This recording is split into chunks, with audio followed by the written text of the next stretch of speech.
Welcome to Modern Home Masterminds with Bespoke Brokers. I'm Shawna, Glazier, designated broker and owner. And I'm Brittainy Williamson, associate broker with Bespoke Real Estate. We are Bespoke Real Estate, and we're also your guides to modern luxury across the state of Arizona.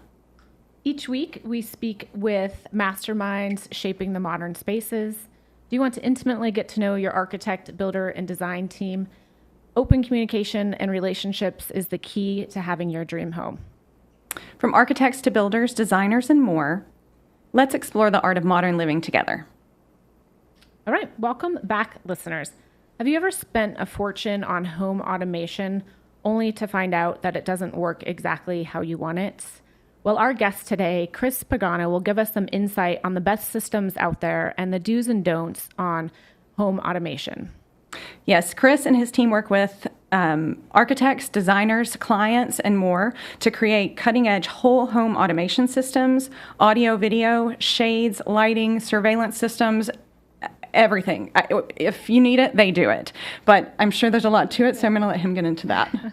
All right. So, Kris, our clients are very interested in home automation, and them, like us, have heard stories or have been in situations where they've invested money in their home automation and it ends up not working.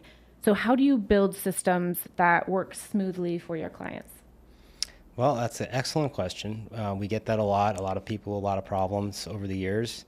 And I think the first thing is to set the expectation and see what they're actually looking to do and what their experience has been in the past and kind of work from there. Mm-hmm. It's true.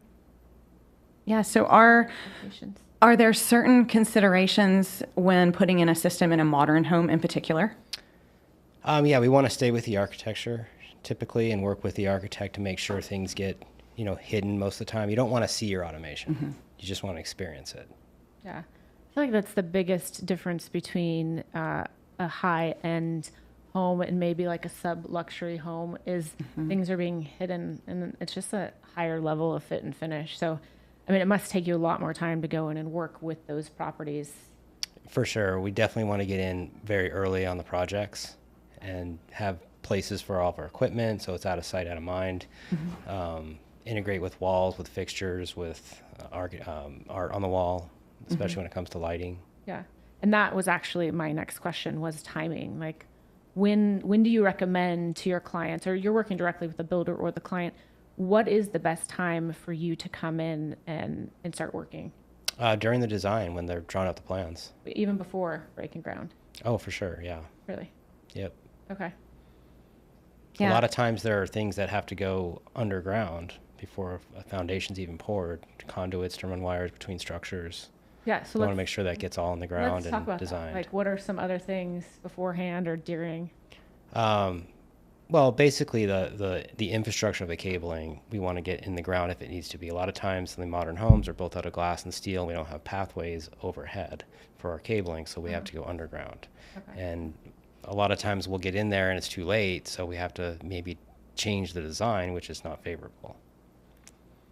Right, and probably is costly for the client. Yeah, and it's costly. Yeah, the better we can design it on the front side, the better the end product will be. For sure. Yeah, that makes a lot of sense. And you're able to hide things like speakers and all sorts of things. Yeah, you can walk into some of the homes that we've done and you can't see a speaker. Obviously you'll see a TV, but even the lighting is pretty much kind of, it doesn't jump out at you and it's all integrated into the home. So when you hide things, like what materials are you using or what's your favorite go-to hide something? Usually if it's done, if we can get it in the ceiling, we have speaker grills that can kind of blend in with the architecture. You don't see them. Uh-huh. A lot of times with the design of the architecture, we can build speakers into, the size of TVs, the edges of it, so it looks kind of like one big thing as opposed to, speaker standing on the floor. Mm-hmm. Yeah, and it is crazy. You said you see the TVs, but a lot, in particular, one of the listings we have right now that you've done, the TVs look like art. They're steel detailed TVs, and when the TVs aren't on, the clients have some art on the screen that matches some of the art that they have in the house. So really, when we're walking buyers through or potential buyers, we point out like, yes, this room has a TV. Yes, bathroom or kitchen has a TV, and it just looks like a piece of art. It's so integrated Yeah. into the architecture. It really is beautiful. Yeah, and that's a big part comes from the architect designing the home and, you know, having that vision. Yeah. Even when it comes to controls for light switches on the walls, making it as minimal as possible, but still functional. Yeah. So we see a lot of homes in our business, a lot of spec homes in particular, that say in their listing that they're pre-wired. Can you explain to us what that means? Because sometimes our clients get into them and they're like, pre-wired for what? Because it's not exactly what it was built as. Yeah, so pre-wire can be anything. I mean, you can pre-wire for just internet, you know, so it's kind of a broad term. Doesn't really, it's not just, you know, one word is going to cover the whole thing. I mean, pre-wired for what? For audio, video, security, surveillance. And if so, what locations? Is it the locations that the new buyer is going to want? Is it every location? So a lot of times we have to go into those jobs, use what we can, and then when the client wants speakers in the garage, it's not pre-wired in the garage, well, we'll have to retro those in. Yeah. Or cameras on parts of the house that, you know, especially spec homes where they try to keep the price, you know, lower. They're not going to put as many cameras locations as the property may need. Yeah.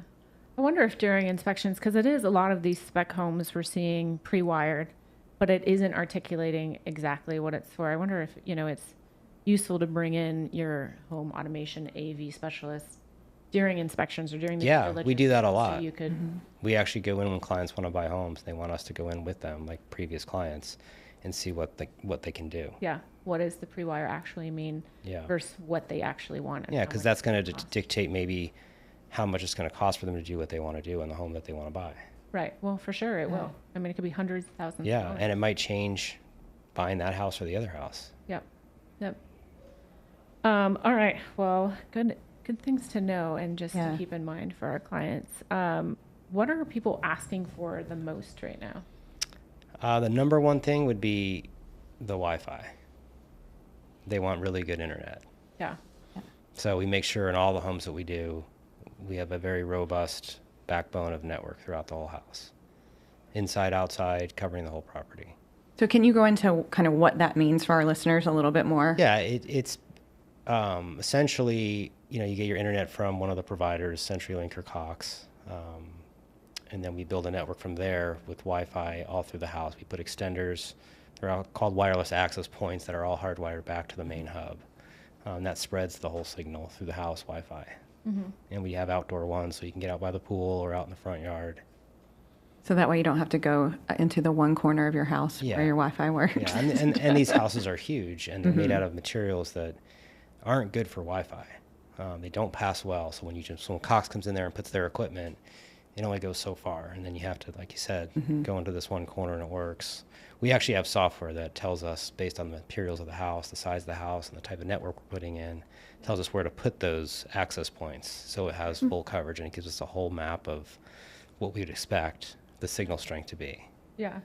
It's actually a really nice tool. And we also, you know, we have plenty of clients that are checking Wi-Fi and cellular service while they're, you know, while they're showing houses to see, because it's a real need. I wonder, outside of Wi-Fi and network, what are you seeing as far as home automation? Is there anything new that's coming, or what is the trend that people are seeing? Lighting has been a really popular thing.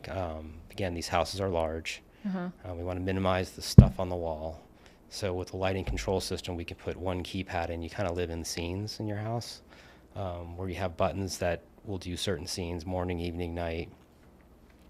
It takes a lot of that clutter off the wall, so you don't have 6 or 7 switches, a lot of LED lighting in the kitchen, all the accent areas.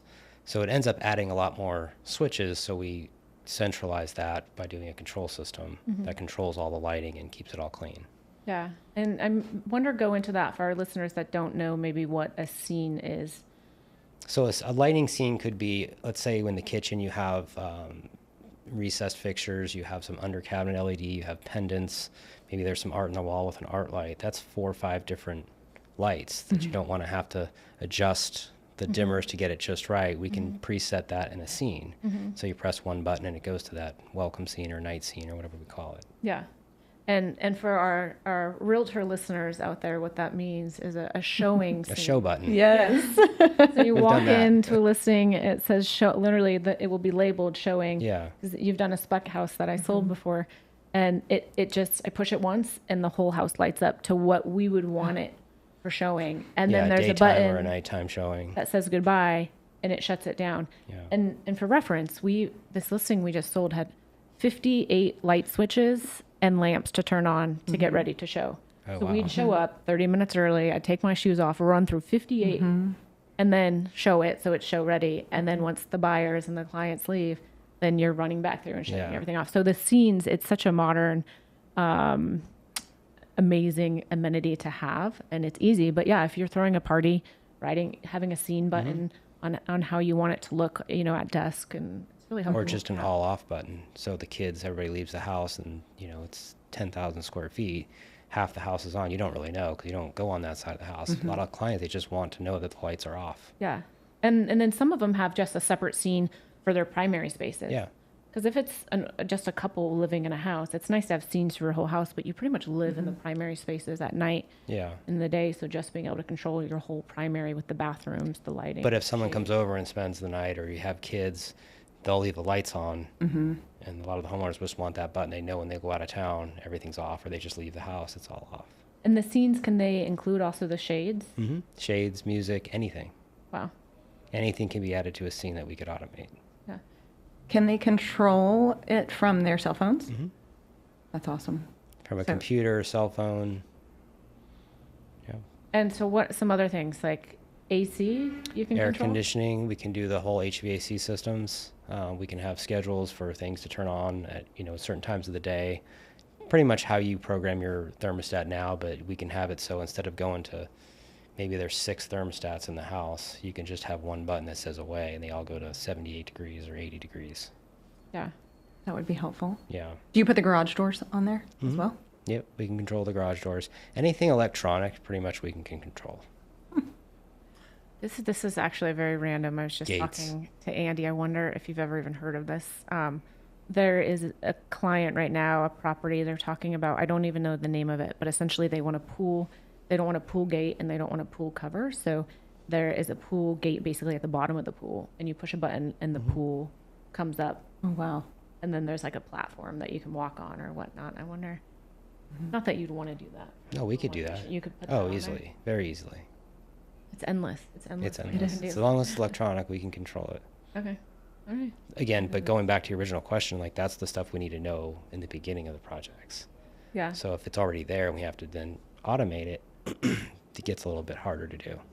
And I can imagine AV home automation is almost like an afterthought, or the budget might be a little bit lighter than it should be, in the same sense that I think hardscape and landscape is Exactly. underlooked. Yeah. You think so? Same thing. Are there certain systems, because we go into homes all the time and we see different systems, Crestron, Lutron, Control 4, all these different systems. Are there certain systems that are better than others or that you combine typically? We feel the Crestron, Lutron, those are our top 2, and Savant. Those we feel are the best ones. That's what we sell. I think anything else is not as good, to be honest. I mean, it's just these companies have been around. The warranties are great. It's tried and true. Right. Is there some sort of, Shawna and I were talking about this the other day. I had a listing in Tempe, had a system in it. I think it was Control 4, not completely sure. But there was a backup because the motherboard or something had died, and we ended up replacing it before we sold it. But there were light switches that I could find in areas like manual backup light switches, but they were in the weirdest places, like under the bed and in the AC Yeah. closet and things like that. Do you tend to put some sort of manual backup in these homes? Yeah, I mean, putting switches under beds, sounds like they were trying to figure out how to make something work. Yeah. And that was the easiest thing. But all of our stuff will have backup power supplies. We'll have multiple processors in the project. So if one of them fails, there's another one that we could switch to. But it would have to have some involvement with, our company or a company to switch that over. But again, like we really haven't had any You don't see the failures. We don't see the failures. And I would say 99% of our clients, they're on some kind of a service plan, monthly plan. So they just email us or call us if there's an issue, and we can remote into their house and see what's going on. Yeah, I mean, well, I want to hear about that monthly service plan, or I think our listeners do. And I can vouch that, you service my home and a lot of my clients' homes. And anytime there's an issue, it's like instant. I text you or Daniel or one of your team There's members. actually an email which you're supposed to use. Oh, you get a pass. We don't shame you for that. Right, okay. So email. Well, but let's talk. What is that service plan? I mean, that's really interesting. So it's basically an email that you send to our company when you're on the program, and it goes to multiple people in the company, and somebody responds, usually within a few hours, with either a solution or just an acknowledgement, and we can remote in with our networks to pretty much any of the devices that we install. And do most of your clients get on that plan? 99%. 99%. Yeah. I can imagine. Yeah. Just because the stuff is it's ever changing. Once we connected to the world with the internet, that's when all the problems started. We used to put systems in and we wouldn't touch them for years. But now things are changing. Apple TV does a firmware update. Your phone does an update, and it affects things. So we have to be on the front side of it, being proactive, doing firmware updates, and just kind of always being locked into the systems. And that's the thing for longevity. Like, we talk about these clients that have all these issues. Nobody's been servicing the system. Yeah. And that's a lot of it. Sure, there are a lot of lesser products, maybe some poor integrators, but a lot of it has to do with just keeping the system up to date. Yeah. Just like your car. Is the system, well, just like our car. So a previous guest was talking about how a kitchen, it's not only fashion, but it's also function. Like it is a big function. And he brought up the car. Your car tells you when it needs service. There's a little light that says Exactly. you're oiled, your tires are low, but there's nothing in the kitchen, or there's nothing on the AV system. Well, I guess with the AV system, it just stops working, or it kind of signals you. Is that, I mean, maybe in the future, there is some sort of system that warns us, like, on that control panel, it's warning you about your appliances. Like, hey, it's time to do these. It's time to upgrade these. It's possible, because as long as, we can connect to those devices over the network, whether it's a refrigerator or a microwave, we can get data from that device, which could alert you on your phone. Or a lot of times those devices have their own apps. Right. But it would be nice to have it all in one app, all that data. Yeah. Yeah, that just controls everything. It would be. It's coming. I'm sure. Appliances have been coming with those connection ports, but they just haven't given us any useful data yet. I can't wait until my refrigerator can order the groceries that I need. Seriously, that would be wonderful. All right. So what is the most challenging project that you've ever tackled, or one of them?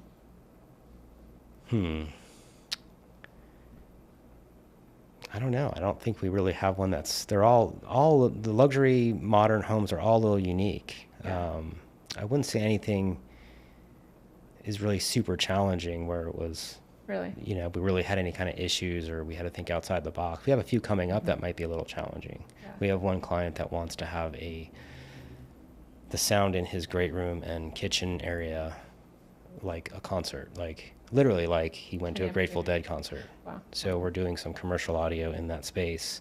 He doesn't care about architecture. He just wants get HOA approval for that? Well, it's just this is in his house. I know, but Well, it's you're not gonna so hear it much outside his about house, too. it's not so much about the volume. I think he just wants that like live audio sound experience. Got it. He's a older gentleman that came from maybe going to Grateful Dead concerts, and he wants that same kind of sound. So we're going to replicate that with some live stuff. I just saw Live the sound. Dead at the Sphere recently Oh, in wow. Vegas. I haven't been Dead there, and but- Co. I'm sorry, it wasn't really the Grateful Dead, but Yeah. Dead and Co. Yeah. And there were like haptics in our seats, even like when they Yeah. were doing the drum solo, your seat moves. So I could imagine if he's Yeah, he used to wants that kind of experience. sound and experience. It's not going to be like the Sphere, but No, well, the Sphere is something else, totally. Yeah, that's next But I level. could imagine in your line of business, you're totally interested in what they do at the Sphere and how they do it. yeah, absolutely. oh, I want to hear that once that's completed. And it's interesting that there isn't like a project that has given you a lot of issues. I will say I've been in a lot of construction projects while your team is there working with all the wire, and it's not like you get privacy and dedicated time to do your job. There's also plumbers and there's Yeah. so many, there's just so much going on. To me, it's almost like overwhelming how you guys manage what you guys. We also, like I said in the beginning, managing expectations. Like if someone's like wants this crazy thing and yeah, maybe we can do it, maybe we couldn't, or it'll be challenging. Sometimes we'll tell them like, this is probably not a good idea for reliability and longevity, and usually talk them out of some kind of crazy thing that, not to say that we couldn't do it, but may not be the best idea for the end user experience. Yeah, that makes sense. How did you get into this business? I started just taking apart speakers and clock radios, my parents' equipment. I bet they love that. Yeah. Well, but then I started fixing things. So then they were like, oh, well, let's get them to fix the ceiling fan. And like, Yeah. So there was a learning curve for sure. Okay. That is great. Yeah. And then actually the car too, that was a big, place we started. A lot of guys in our industry started in car audio. Yeah. Do you want to tell us, our listeners, a little bit about that? Well, it was a great, in the 90s, it was kind of a fun thing to do in your teens and 20s if you could do it and if you could get a job. And it was hard to get work because they all wanted experience. So if you really wanted to do it, you had to kind of put your time in. So that's kind of what I did, and helped put me through 3 years of college. And then I decided I wanted to do it on my own. So started in car and home, and ended up kind of letting the car go after, cars got pretty good right out of the gate. So they didn't really need to do the upgrades anymore. So just focused on commercial and residential. Yeah. And now you're in high-end luxury homes. Yeah. Just curious what kind of sound system your car has now. Yeah, it's pretty good. Yeah. Actually, it's sometimes fun going back to the roots and getting my hands dirty. So Yeah. How's your hearing? so far, a few more years, I'll start noticing. They say it happens later in life, but Maybe you can talk that client into putting the experience in his car. Well, we could do that too. But those days are over. Are they? All right. Well, I think we're on time. It's time to start wrapping up our show. In closing, we like to do a little game of rapid fire. So we'll ask you a couple questions, and they're just fun, light, meant to be answered in one word or one sentence, whatever comes to mind. You up for it? Yeah. Just a couple of them? Okay. Well, what did you want to be as a kid growing up? Soccer player. A soccer player. Nice. What is one smart device that you can't live without? My lighting control system. Lighting control system. Yeah. Pizza, burgers, or tacos? Tacos. And do you have a place from where you like them? Anywhere really. All tacos? It's good street tacos. Yeah. There's plenty of places in town. Joyride's one of them. Love a Joyride. There's so many good places here. It's amazing. Mountain biking or road biking? Mountain biking. Really? Already? I agree. Started off mountain biking. Yeah. Yeah, I'm a big mountain biker too, so Yeah. I love it. I like going uphill. Nothing rocky though. All right. This is kind of a funny one or a pun. How many times have you been shocked, like electrical shocked? Oh, I don't know. Lots. Really? I mean, hundreds. Really? Just over the years, yeah. Not knocked on the floor, just like, oh, That ow. was live. Yeah. Okay. But a lot of times we'll do stuff with the power on just because we know, we don't have to always turn the power off. Sometimes we just touch the wire just to see if it is hot. I've never been shocked. Have you? I have been. Really? I don't know. It's been a while. I don't But, really get in the yeah. field too much to do that, but Yeah. some of our guys just are deathly afraid of it, and they just, Always have the power off. yeah. Okay. We figured it might be a part of your business. Yeah. All right, Kris, thank you so much for being on our show. You're welcome. Thanks for having me. Yeah, we are going to link all of your contact information in our show notes, but if you want to, if you could tell our listeners the best place to find you.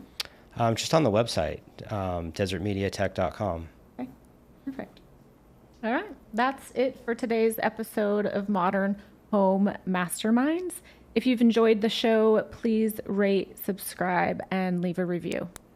Thanks to our guest for sharing his insights, and to you, our listeners, thanks for learning about everything modern with us.